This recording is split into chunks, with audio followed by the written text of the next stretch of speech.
Hi, greetings and salutations. When you see one of these side terminal batteries, what's your first reaction? For many of you, you probably had bad experiences with these side terminal batteries, probably ripping the threads right out of the battery.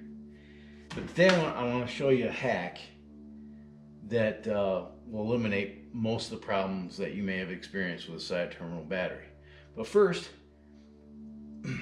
I had a question that I didn't know the answer to until I did a little bit of a Google search. You realize that these side terminal batteries were introduced specifically in the Chevrolet line for the 1971 model year. They've been around for a long time. And this design came about as a result of trying to solve some problems with the old battery designs, like the top post batteries with the fill, the little fill plates here, the vents and everything. So part of the problem was that there was a lot of corrosion that was occurring because of the off-gassing and dirt and road splash. And with this design, the terminals are sealed into the case. Once the cable terminals were installed, this provided for a sealed fit. The idea was to eliminate corrosion. Now, it didn't eliminate it entirely, but it certainly went a long way to eliminate corrosion at the terminal ends. And I tried to find one of those terminal ends in my hoard, and I just don't own them anymore. Once I learned about this hack, I never went back to the factory style terminal ends. So the terminal ends were molded into the plastic insulation, so they were captive. They would turn inside the insulation, but they were captive. They couldn't fall out.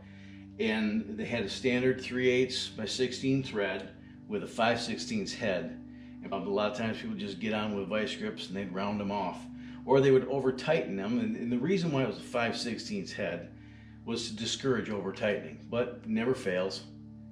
Somebody's gonna get on that thing like a gorilla and twist the threads right out of the battery itself.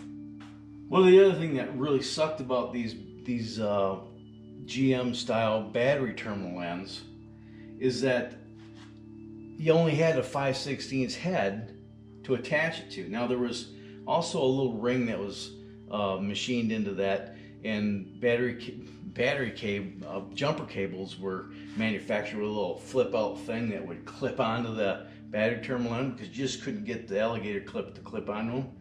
Well, that didn't work very well either. So jump starting a GM car always seemed to be a pain in the ass. You had to have somebody standing there holding the terminals onto the battery to keep contact. Well, there's an easy fix to this. Once you learn about, if you don't know about this, and once you learn about this, it will change the way you look at these batteries altogether.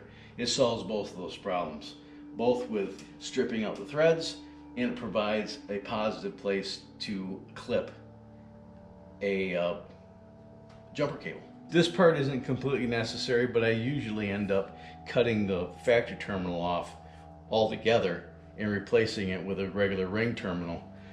You could take a utility knife and just cut the insulation off the factory terminal end, and once you cut that off, you can take the fastener off of it, and you'll just end up with an oversized ring terminal. In fact, on my Suburban, that's exactly what I did.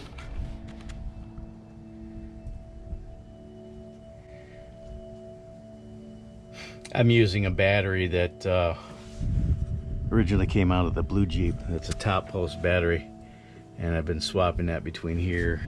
It's in there currently, so that's why this is bolted on here. But you can see the factory terminals. I just cut the insulation off and pulled the fastener out. Same thing with the positive. Then you get a standard 3/8/16 bolt and a nut. This is the important part.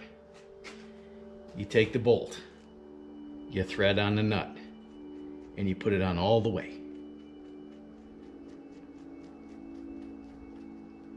Like so. You take your ring terminal, put the bolt in your ring terminal,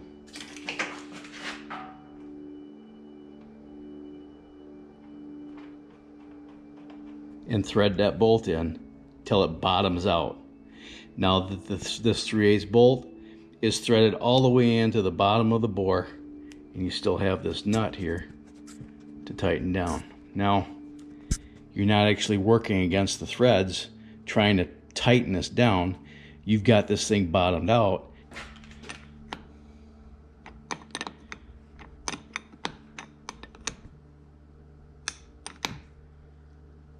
Just snug it up. Now you can spray some anti-corrosive coating over top of this to keep it from oxidizing and getting all, you know, battery crust on there on both the positive and negative. I found it's not completely necessary out here in the desert Southwest, but you know, in Michigan or in the snow, in the Rust Belt, it might be necessary to do that. But now, not only have you solved the problem of making certain that your terminals are connected properly and are tight, but now you have an adequate spot to attach a jumper cable.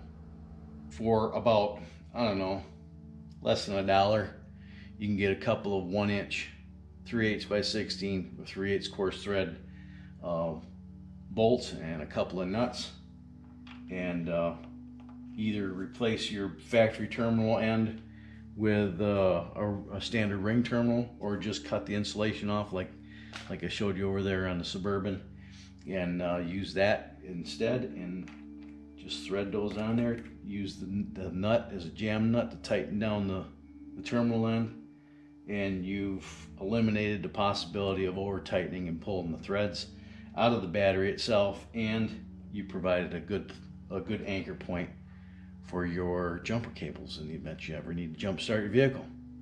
Hope you found this video helpful. Smash the like button and share this with your vast social media network. If you haven't done so yet, I'd like to encourage you to click the subscribe button and the little bell icon that's right next to it. That way YouTube will let you know next time I upload a video. If you'd like to support this channel financially, there's a few ways in the description you can do that, either through Amazon affiliate links, PayPal, or Patreon. Check those out, see if that's something you want to do. And if you can, thank you very much in advance. And if you can't afford to do that, I understand. I know what it's like to be broke. It means we're probably related. So until next time, you have fun, stay safe, shoot straight, keep your powder dry, have a splendid day. Thanks so much for watching. I'll see you next time. Bye.